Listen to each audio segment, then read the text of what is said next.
Hello दोस्तों, कैसे हैं आप सब। स्वागत है आपका एएस ऑनलाइन स्टडी में। दोस्तों आज आपके लिए बहुत ही महत्वपूर्ण टॉपिक लेके आए हैं शिक्षण विधियां से, जो आने वाले एग्जाम में काफ़ी इम्पोर्टेंट साबित हो सकते हैं।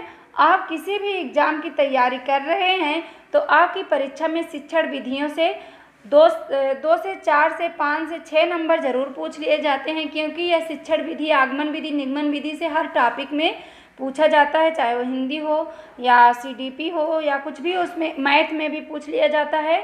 तो आपका सब मिला के 5-6 नंबर का प्रश्न यहाँ से पूछ लिया जाता है। तो आप चैनल पर नए हैं तो चैनल को सब्सक्राइब कर लीजिए, वीडियो अच्छी लगे तो लाइक ज़रूर करिएगा। तो आइए हम देखते हैं दोस्तों, आगमन विधि, निगमन विधि और विश्लेषण संश्लेषण विधि आपको ट्रिक के माध्यम से बहुत ही कम समय में आपको बताएंगे। बस आप वीडियो के आखिर तक बने रहें। तो आइए हम देखते हैं आगमन विधि, निगमन विधि, विश्लेषण संश्लेषण विधि क्या है। आपकी परीक्षा में यहाँ से 2-3 नंबर के प्रश्न पूछ लिए जाते हैं। तो आइए हम देखते हैं आगमन विधि क्या है। आगमन विधि क्या है?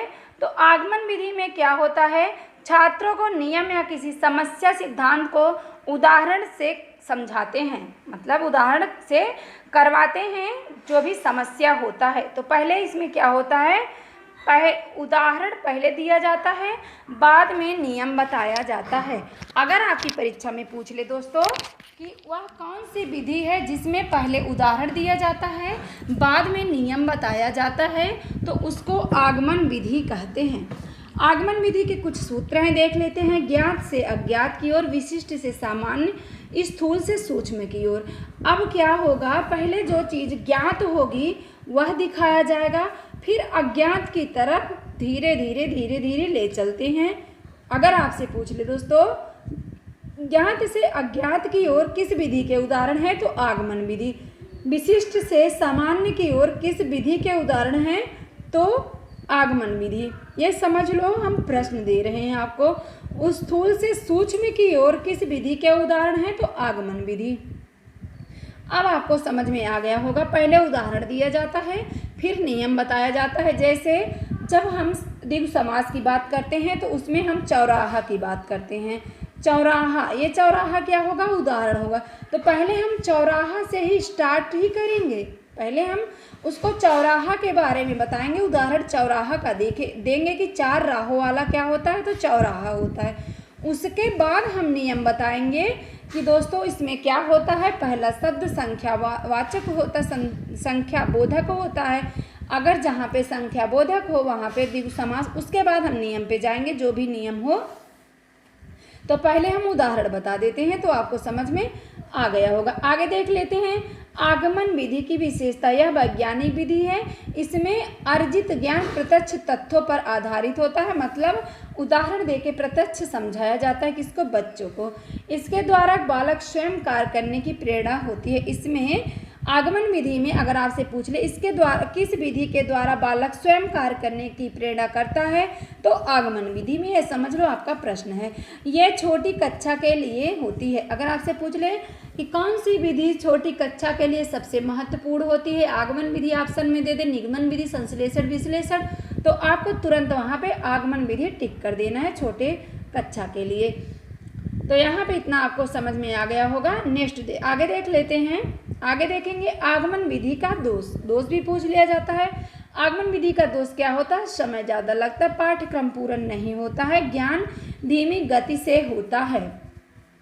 ज्ञान जो होता है वो धीमी गति से होता है। अगर इनमें से आपसे कोई पूछ ले प्रश्न किस विधि में समय ज़्यादा लगता है, तो आगमन विधि में समय ज़्यादा लगता है। आपसे पूछ ले किस विधि में पाठ्यक्रम पूरा नहीं होता है, ऑप्शन दे दे आगमन, निगमन, संश्लेषण, विश्लेषण, तो आपको वहाँ पे आगमन विधि लगाना होगा। अब दोस्तों आपको अगर आगमन विधि समझ में आ गया होगा तो आपको निगमन समझने में बिल्कुल भी टाइम नहीं लगेगा। निगमन में क्या होता है, पहले आगमन में उदाहरण दिया जाता है, फिर नियम, और निगमन में उसका उल्टा हो जाता है। पेन कॉपी लेकिन नोट्स में ज़रूर लिखिएगा। निगमन का क्या होता है, उसका उल्टा होता है। इसमें छात्रों को पहले नियम बता दिया जाता है, उसके बाद उदाहरण दिया जाता है। पहले जैसे हमने आपको वहाँ पे चौराहा बताया, तो ऐसा नहीं है। निगमन विधि में क्या होगा, पहले हम आपको द्विगु समास के नियम बताएंगे, कि इसको हम किस तरह से पढ़ेंगे कि हमारा अच्छी तरीके से तैयार हो जाए। उसके बाद हम आपको उदाहरण चौराहे पे आएंगे। तो यहाँ पे निगमन में ऐसा है, आप समझ जाइएगा। अगर आपसे पूछ ले पहले नियम दिया जाए बाद में उदाहरण दिया जाए, यह किस विधि का उदाहरण है, तो यह निगमन विधि का। नियम नियम निगमन, निगमन नियम, इस तरह से भी ध्यान रखिए। नियम निगमन मतलब नी से निगमन हुआ और नी से नियम हुआ, ये दोनों साथ में रहेंगे, समझ लीजिएगा। निगमन विधि की सूत्र विधि क्या, ज्ञात से अज्ञात की ओर। वहाँ पे क्या बताया गया था, यहाँ पे अज्ञात से ज्ञात की ओर, वहाँ पे ज्ञात से अज्ञात और यहाँ पे अज्ञात से ज्ञात। जैसे हमें ए के बारे में पता ही नहीं है, ए के बारे में हमें नहीं पता है और बी खोजने लगे, बी को पता कर लिए, सी को पता कर लिए, डी को पता कर लिए, इस तरह से अज्ञात से ज्ञात की। सामान्य से विशिष्ट, पहले छोटे पे जाएंगे, पहले सामान्य पे रहेंगे, फिर विशिष्ट पे हो जाएंगे, तब अब देखो कहाँ गए, विशिष्ट पे आ गए। इसी तरह से सूक्ष्म से स्थूल, पहले क्या करेंगे, छोटे पे आ जाएंगे, इस तरह से उसके बाद बड़े पे पहुंच जाएंगे। ये क्या है, ये निगमन विधि के नियम हैं। आगे देखते हैं निगमन विधि की विशेषता, इसमें समय की बचत होती है, अधिक प्रश्न करवाया जा सकता है किसमें, निगमन विधि में। इस तरह से आपके प्रश्न पूछ लिए जाएंगे। बार बार अभ्यास से यह विधि लाभप्रद हो जाती है, सिद्धांत से उदाहरण की ओर। अध्यापक इस विधि का ज़्यादा प्रयोग करता है। अगर आपसे पूछ ले कि अध्यापक किस विधि का सबसे ज़्यादा प्रयोग करता है, तो अध्यापक जो है निगमन विधि का सबसे ज़्यादा प्रयोग करता है। अब हम देख लेंगे इसके दोष। तो इसके क्या दोष हैं, इससे रटने की प्रवृत्ति विकसित होती है, किसमें, तो निगमन विधि में। आपसे पूछ ले कि किस विधि में रटने की प्रवृत्ति अधिक होती है, तो निगमन। अपूर्ण ज्ञान इसमें होता है, वैज्ञानिक दृष्टिकोण नहीं हो पाता है। अब हम देखते हैं दोस्तों विश्लेषण विधि। विश्लेषण विधि में क्या होता है,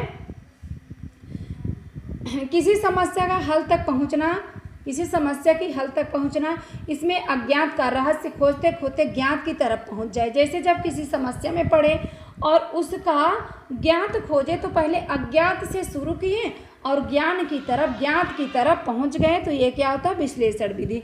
इस विधि का प्रयोग करते हैं तो किसमें करते हैं, रेखा गणित, बीज गणित, अंकित गणित की समस्या को हल करने के लिए विश्लेषण विधि का प्रयोग किया जाता है। अगर आपकी परीक्षा में पूछ ले रेखा गणित विधि का प्रयोग किस विधि में करते हैं, तो विश्लेषण। बीज गणित का प्रयोग किस में किया जाता है, तो विश्लेषण विधि में। अंक गणित समस्या का हल किस में किया जाता है, तो विश्लेषण। अब इसका विपरीत क्या होता है, तो संश्लेषण होता है। इसके प्रमुख बिंदु क्या हैं, तो यहाँ पे बीज गणित होना चाहिए, प्रमुख बिंदु अंक गणित, रेखा गणित, मतलब इसको अंक गणित और रेखा गणित, बीज गणित में प्रयोग किया जा सकता है। विश्लेषण विधि के क्या हैं, अज्ञात से ज्ञात। अब अज्ञात से ज्ञात आगमन में भी आया था, पर वहाँ पे क्या था, छोटे बच्चों के लिए, प्रत्यक्ष ज्ञान के लिए ऐसा बताया गया था। और यहाँ पे आपको बताया जा रहा अंक गणित समस्या हल करने के लिए, तो वहाँ पे क्या हो जाएगा, विश्लेषण हो जाएगा। इतना आपको समझ में आ गया होगा। अब हम संश्लेषण में वही ज्ञात से अज्ञात की ओर हो जाता है। संश्लेषण विधि के यही नियम है, जो विश्लेषण का पूरा उल्टा हो वही संश्लेषण होता है। बस दोस्तों आज के लिए इतना ही, वीडियो यहीं पे समाप्त करते हैं। अगर वीडियो अच्छी लगे तो लाइक ज़रूर करिएगा, चैनल को सब्सक्राइब करें ताकि इस तरह की वीडियो का नोटिफिकेशन हम आपके पास पहुंचा सके। बोलचाल में कोई त्रुटि उसके लिए क्षमा करें। धन्यवाद।